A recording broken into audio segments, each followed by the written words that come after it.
ओम नमो भगवते वासुदेवाय। भाद्रपद मास के शुक्ल पक्ष की एकादशी पद्मा एकादशी कही जाती है। इस दिन भगवान श्री विष्णु के वामन रूप की पूजा की जाती है। मान्यता अनुसार इस एकादशी पर भगवान विष्णु चतुर्मास के बीच में करवट लेते हैं। करवट लेने की स्थिति में परिवर्तन होता है, इसलिए इसे परिवर्तनी एकादशी भी कहा जाता है। पद्मा एकादशी का धार्मिक दृष्टि से अत्यधिक महत्व है। इस एकादशी पर पूजा आराधना करने और व्रत रखने से जाने अनजाने में किए गए पापों से मुक्ति मिल जाती है। इसके अतिरिक्त इस व्रत को क्षमा याचना मांगने के लिए उत्तम माना गया है। भक्तों को इस एकादशी पर पूजा करने से सुखों की प्राप्ति होती है और मोक्ष भी मिलता है। इस वर्ष 25 सितंबर 2023 को पद्मा एकादशी का व्रत मनाया जाएगा। एकादशी तिथि का प्रारंभ 25 सितंबर 2023 को सुबह 7:55 से होगा और इसकी समाप्ति 26 सितंबर 2023 को सुबह 5 बजे होगी।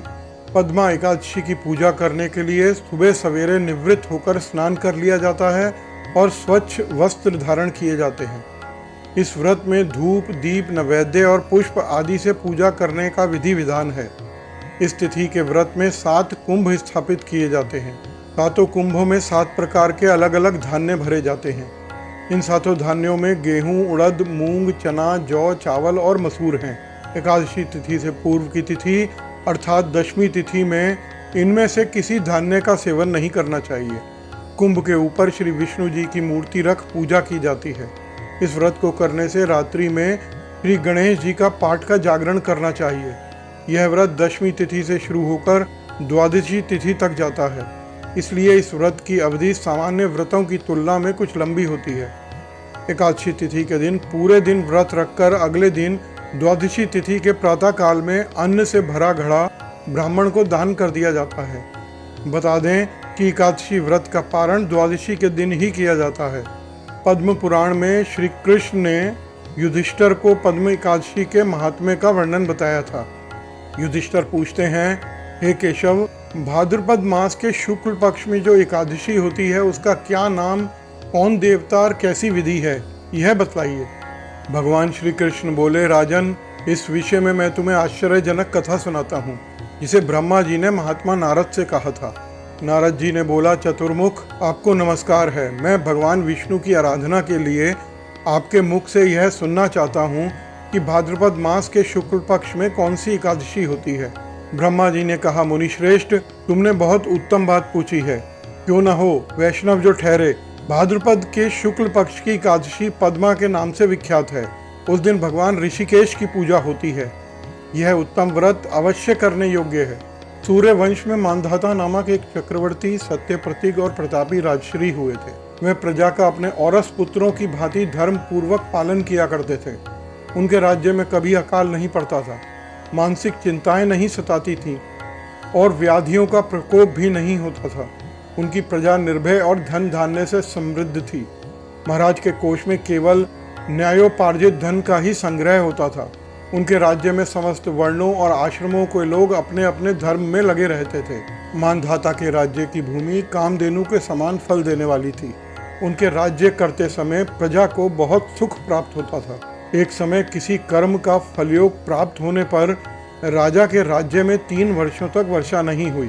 उससे उनकी प्रजा भूख से पीड़ित हो नष्ट होने लगी। तब संपूर्ण प्रजा ने महाराज के पास आकर इस प्रकार कहा। प्रजा बोली, नृपश्रेष्ठ, आपको प्रजा की बात सुननी चाहिए। पुराणों में मनीषी पुरुषों ने जल को नारा कहा है। वह नारा ही भगवान का अयन निवास स्थान है, इसलिए वे नारायण कहलाते हैं। नारायण स्वरूप भगवान विष्णु सर्वत्र व्यापक रूप में विराजमान हैं। वे ही मेघ स्वरूप होकर वर्षा करते हैं। वर्षा से अन्न पैदा होता है और अन्न से प्रजा जीवन धारण करती है। नृपश्रेष्ठ, इस समय अन्न के बिना प्रजा का नाश हो रहा है। अतः ऐसा उपाय कीजिए जिससे हमारे योग क्षेम का निर्वाह हो सके। राजा ने कहा, आप लोगों का कथन सत्य है, क्योंकि अन्न को ब्रह्म कहा गया है। अन्न से प्राणी उत्पन्न होते हैं। अन्न से ही जगत जीवन धारण करता है। लोक में बहुधा ऐसा सुना जाता है तथा पुराणों में भी बहुत विस्तार के साथ ऐसा वर्णन है कि राजाओं के अत्याचारों से प्रजा को पीड़ा होती है। किंतु जब मैं बुद्धि से विचार करता हूँ तो मुझे अपना किया हुआ कोई अपराध नहीं दिखाई देता। फिर भी मैं प्रजा का हित करने के लिए पूर्ण प्रयत्न करूंगा। ऐसा निश्चय करके राजा मांधाता गिने चुने व्यक्तियों को लेकर विधाता को प्रणाम करके सघन वन की ओर चल दिए। वहां जाकर मुख्य मुनियों और तपस्वियों के आश्रमों पर घूमते रहे। एक दिन उन्हें ब्रह्मपुत्र अंगिरा ऋषि के दर्शन हुए। उन पर दृष्टि पड़ते ही राजा हर्ष में भरकर अपने वाहन से उतर पड़े और इंद्रियों को वश में करते हुए दोनों हाथ जोड़कर उन्होंने मुनि के चरणों में प्रणाम किया। मुनि ने भी स्वस्ति कहकर राजा का अभिनंदन किया और उनके राज्य के 7 अंगों की कुशल पूछी। राजा ने अपनी कुशल बताकर मुनि के स्वास्थ्य का समाचार पूछा। मुनि ने राजा को आसन और अर्घ्य दिया। उन्हें ग्रहण करके जब वे मुनि के समीप बैठे तो उन्होंने इनके आगमन का कारण पूछा। तब राजा ने कहा, भगवान, मैं धर्मानुकूल प्रणाली से पृथ्वी का पालन कर रहा था, फिर भी मेरे राज्य में वर्षा का अभाव हो गया। इसका क्या कारण है? इस बात को मैं नहीं जानता। ऋषि बोले, राजन, यह सब युगों में उत्तम सत्य युग है। इसमें सब लोग परमात्मा के चिंतन में लगे रहते हैं तथा इस समय धर्म अपने चारों चरणों से युक्त होता है। इस युग में केवल ब्राह्मण ही तपस्वी होते हैं, दूसरे लोग नहीं। किंतु महाराज, तुम्हारे राज्य में एक शूद्र तपस्या करता है, इसी कारण मेघ पानी नहीं बरसाते। तुम इसके प्रतिकार का यत्न करो जिससे यह अनावृष्टि का दोष शांत हो जाए। राजा ने कहा, मुनिवर, एक तो यह तपस्या में लगा है, दूसरे निरपराध है, अतः मैं इसका अनिष्ट नहीं करूंगा। आप उक्त दोष को शांत करने वाले किसी धर्म का उपदेश दीजिए। ऋषि बोले, राजन, यदि ऐसी बात है तो एकादशी का व्रत करो।